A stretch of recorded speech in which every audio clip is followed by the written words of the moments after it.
Hello everybody! So today we're going to be starting chapter 5, which is all about graphing and solving inequalities. So we're going to start today by learning what an inequality is, how to graph one, and how to solve a problem that has an inequality in it. Let's start by talking about what exactly an inequality is. An inequality is any statement that two quantities are not exactly equal. For example, the number 1 does not equal the number 3. An example of an inequality would be 1 is less than 3, where by using a less than symbol,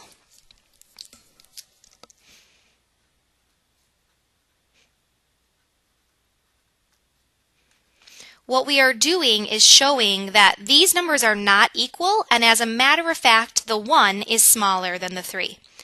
There are 4 different inequality symbols that we need to know and be able to use. The first symbol looks like L, that's kind of like slanted sideways. It looks like an L, but slanted sideways. This is the symbol that is less than. For example, we could write x is less than 2. Now, by saying x is less than 2, what we're saying is that we want to identify all the numbers that are less than the number 2. So on a graph, we could represent all of the numbers that are less than 2 by using what's called an open circle on top of the number 2 and shading to the left. So we are using an open circle and we are shading to the left.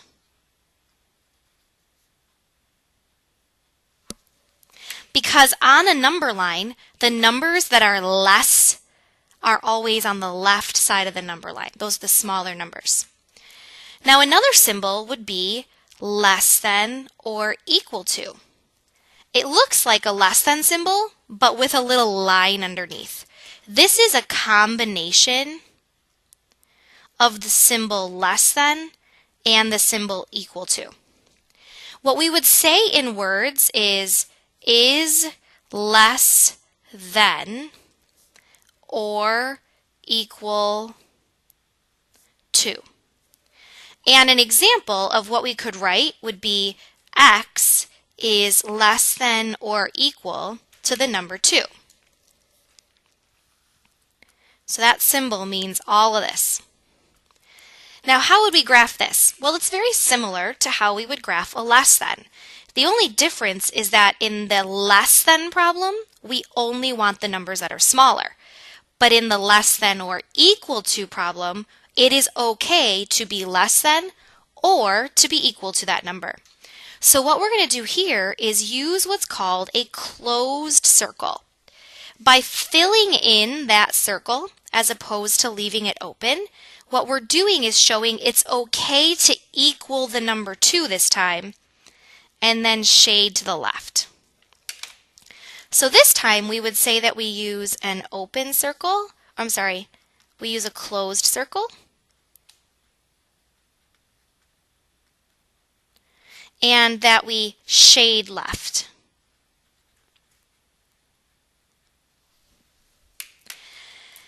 Now, instead of less than, sometimes we want to say that certain numbers are bigger than other numbers. So an example of a bigger than would be a greater than symbol. You'll notice a greater than symbol looks a lot like a less than symbol, it's just flipped around.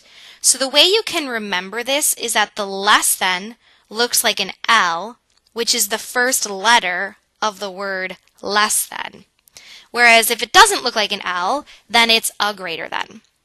So with a greater than, we would say is greater than. And an example problem would be x is greater than 2. Now what we're going to do is still put an open circle on the 2. Just like when we want it to be less than the number 2, we used an open circle, we're using an open circle. The only difference is that this time, instead of wanting the numbers that are less than the number 2, we want the numbers that are greater than the number 2. So to represent that, instead of shading to the left, which is where the smaller numbers on a number line are, we would shade to the right. So here we used an open circle, but we shaded to the right instead of to the left because the bigger numbers are on the right side. Now, just like we could sometimes say less than and could sometimes say less than or equal to, sometimes we say we want numbers that are greater than a certain number, and sometimes we want numbers that are greater than or equal to a certain number. This is a combination of a greater than symbol and an equal to symbol. That's why we have a little extra line underneath. In words, we would say is greater than or equal to. And an example of what this would look like would be x is greater than or equal to 2. This little symbol means all of these words. Now, just like when we want it to be less than or equal to, if we want to be greater than or equal to, we would make a closed circle on the number 2, which shows us that it's okay to actually equal that number. And just like with a greater than, we would shade to the right because the numbers that are bigger or greater on a graph are always on the right side of the graph. So here we used a closed circle and we shaded to the right. Now, what kinds of problems might we expect you to do? Well, sometimes we're just going to give you an inequality and say, graph this. So, in this problem, it says x is greater than negative 2. This symbol means is greater than. So, what we would do is put an open circle on the negative 2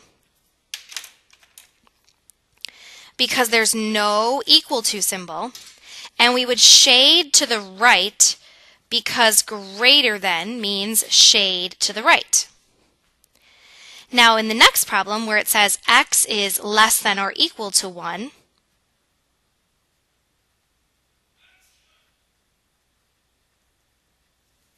we would use a closed circle instead of an open circle because this time we can be equal. And we would shade to the left because for a less than, we shade to the left. Now, one trick you can use here is that the inequality looks kind of like an arrow. And the arrow tells you the right direction to shade in. So if you think about this inequality as looking like the pointy part of this arrow, this is the direction I should shade in. The same thing here. This inequality looks like the pointy part of an arrow that points to the left. So that's the direction I should shade in. Now this only works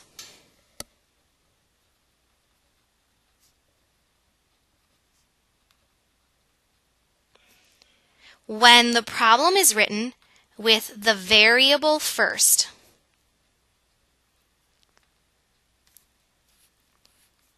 So you can see here that x is the first thing in the problem. It doesn't say the 1 at the beginning, it says the x. This technique is only applicable when the x is first. If that problem was flipped around so that the 1 was first, then the arrow would no longer point the right direction. So we need to be a little bit careful about how we write our answers, which brings us to the next part. In the next part, we're going to talk a little bit about how to actually write inequalities. When you are trying to write an inequality, the format is always variable is first, then symbol of the inequality is second, and then the number Where the dot is last. So the order is first the variable, then the symbol, then the number. Let's try that. So in this part, we've given you a graph, and we're going to ask you to write the inequality. For this problem, what we would do is we would say x is always first, the symbol is always in the middle, and the number, in this case the 8, is always last. Our job now is to figure out what symbol to put in between. Because the shaded part of this graph points to the left, I would use a less than. Because this is an open circle, I would not make it an equal to. In the next problem, I would again start with x. The -3 is the number, that's going to go at the end. In between, we need a symbol. Because this shaded part is to the right, I would draw an arrow pointing to the right, a greater than. Because this time it is a closed circle, I would make that an equal to. Now, what we're really going to ask you to do for these problems is not what we just did. What we're really going to ask you to do is solve problems that have inequalities instead of equal signs, and then graph your answers. So solving inequalities is the exact same thing as solving equations, with one rule that is different. When solving an inequality,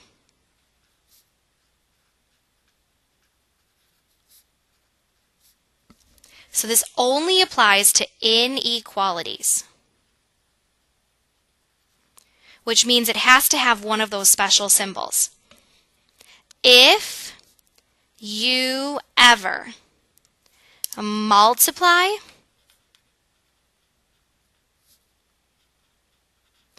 or divide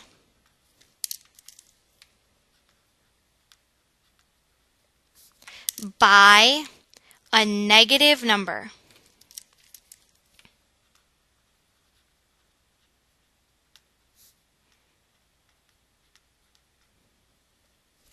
you must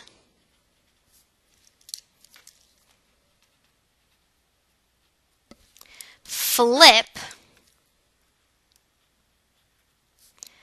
the inequality symbol.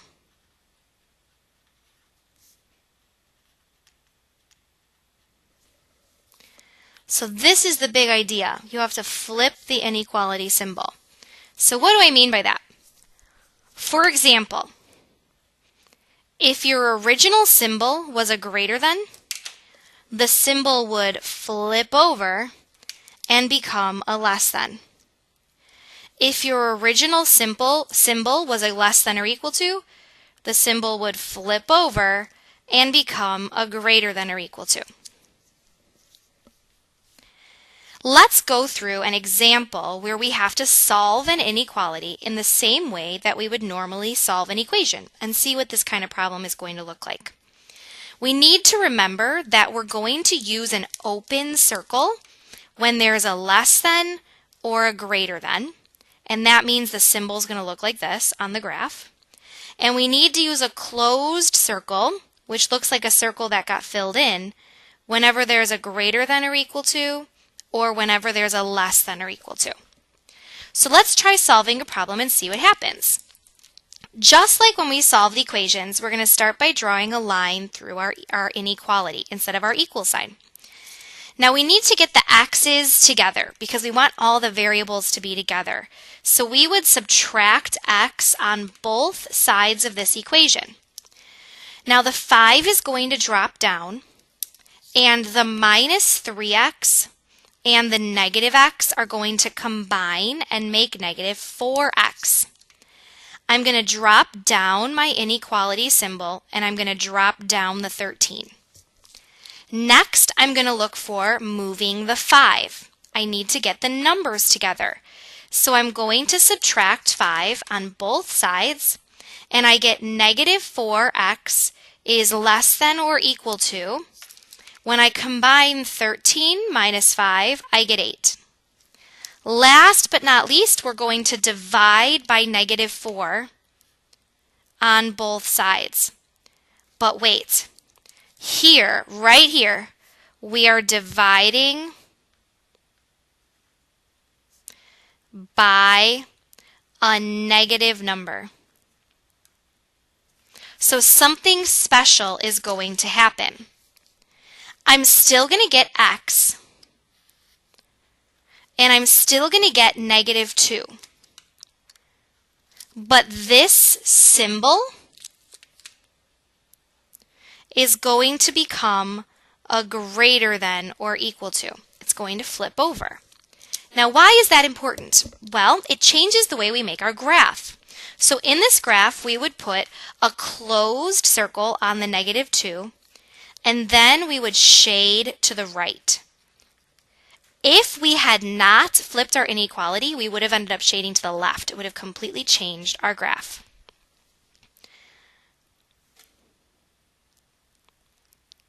In your final answer, and this is very important, the final answer format should always be variable, symbol, and then number. So there are going to be times where you might have to rearrange your final answer to make it look like that, but then that's just what you got to do. Let's go ahead and jump over to the next page, and let's try problems 3, 4, 5, and 6, just to make sure we have a little bit of extra practice. So problem 3, we need to get the x by itself. We would divide both sides by 4, and we would get x is less than 2. Because x is by itself now, we would put an open circle by the 2, and we would shade to the left.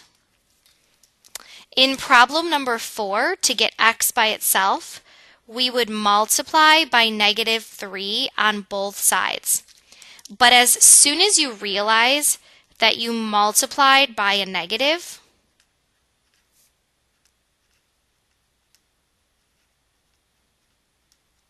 you know you need to flip your inequality symbol over.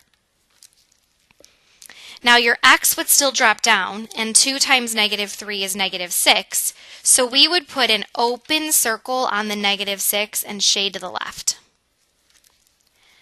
In example number 5, we would start by adding 7 on both sides, and we would get 3x is less than 15. Then we would divide by 3 on both sides, and we would get x is less than 5.